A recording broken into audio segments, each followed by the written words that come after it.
After releasing part 1 of this video series on the Church of Scientology's practice of disconnection and extortion, a question I often heard was, how is it possible that loving relationships with family members could be ripped apart by the cult of Scientology if they really were close and loving? A great question.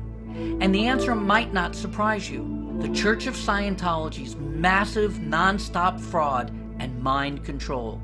I became involved with this organization in 1970 when I was 17, looking for answers to life. I was in fear of being drafted to Vietnam in a couple of months. I had just had an amazing out-of-body experience at a Pink Floyd concert where I had a spiritual opening I wanted to understand. I was in Midtown Manhattan one day when a pretty female Scientology recruiter who roamed these streets convinced me to take a free personality analysis test in their nearby church headquarters.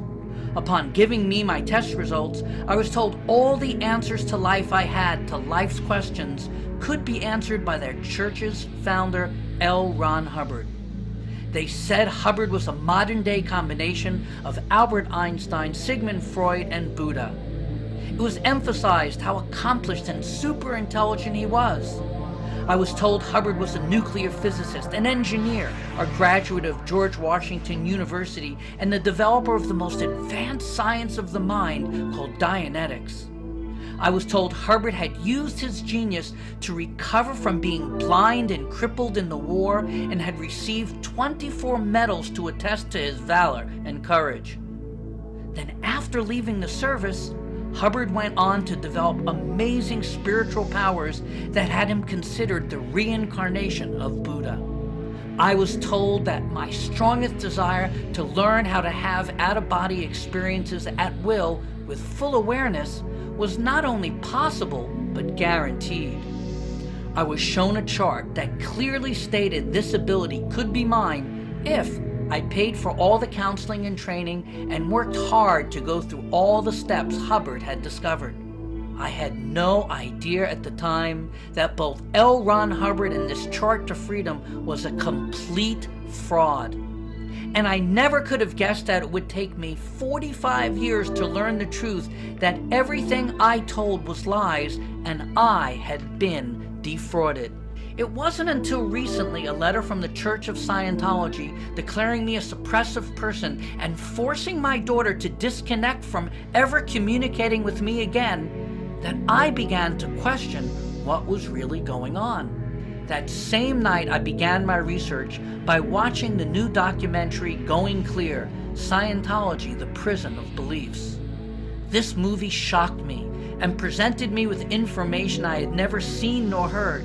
I began reading every book I could find on the subject and investigating the many websites that were available of people who had been doing this research for many years. The more I read, I found that it matched the experiences I was now having. The Church of Scientology was a paranoid, vengeful, and hateful cult that had only one real goal: gaining power over everyone in the world to impose their agenda and their leaders while getting every last penny from their parishioners to do so. Oh my God, their mind control of me had been really effective to keep me in the dark all these years. In my research, I read about a case against the Church of Scientology in California where the presiding judge, John Breckenridge, ruled, in addition to violating and abusing its own members' civil rights, the organization has harassed and abused those persons not in the church whom it perceives as enemies. The organization is clearly schizophrenic and paranoid, and this bizarre combination seems to be a reflection of its founder, L. Ron Hubbard. The evidence portrays a man who's been virtually a pathological liar when it comes to his history, background, and achievement. Then, I found another in a court case where Justice Leahy wrote, when comparing the truth about Hubbard with the church's published claims said to promote himself and the cult, he made these amongst other false claims. Hubbard's claim was that he was a much decorated war hero. The truth is, he was not. Hubbard's claim that he was awarded the Purple Heart, a gallantry decoration for those wounded in action. The truth is, he was not. Hubbard's claim that he was crippled and blinded in the war and cured himself with Dianetic technique. The truth is, he was not crippled and he was not blinded. Hubbard claims that he was a graduate of George Washington University and was an atomic physicist. The truth is, he completed only 1 year of college and failed the one course on nuclear physics he enrolled in. Mr. Hubbard is a charlatan or worse. Scientology is both immoral and socially obnoxious. In my judgment, it is corrupt, sinister, and dangerous. It is corrupt because it is based on lies and deceit and has as its real objective money and power. I also found a report from Kenneth Robertson, a past British Minister of Health, where he stated, "The government is satisfied that Scientology is socially harmful.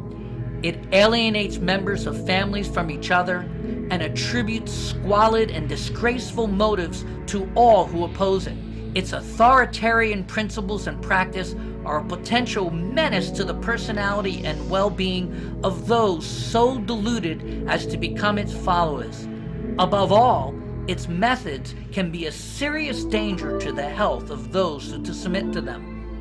Australia also did a board of inquiry on Scientology called the Anderson Report, and it found that most of Scientology and Dianetic techniques are those of authoritative hypnosis and as such are dangerous. Scientology techniques beyond the elementary stages are potentially and in some instances positively harmful to mental health. Can you imagine what I felt learning this? Not only had I been defrauded to do the training I paid for 45 years earlier, but my daughter, who was now involved because I had promoted Scientology to her mother, my ex-wife, who got her involved. For all these years, we were in the dark. None of us had any idea the Church of Scientology was a complete fraud and used mind control and extortion to prevent people from leaving. And now that I have learned this cult prevents my daughters and others from ever learning the truth, using threats of ruining their lives if they do. I have made this video to reveal this truth with the hope that my daughter and everyone else involved with this destructive cult might one day see this and begin to question things for themselves. Free access to information and open questioning reduces a cult's ability for mind control. I realize this is a difficult task, as this cult prevents its members from questioning their texts, policies, or actions with the threat of expulsion and being destroyed by their members in the fair game destructive activities they undertake. Yet I do have faith that somehow my messages and the many others doing similar actions will sooner or later break through to reveal the truth, as more and more Scientologists fall off their bridge to freedom and find themselves broke, angry, and disgusted how they were deceived and manipulated going down the path to hell. Then perhaps the cult of Scientology will lose their wrongly given tax-exempt status and no longer be supported in their fraud, extortion, and mind control by American taxpayers. Stay tuned for the next video in this series, Bait and Switch, the ongoing Scientology con.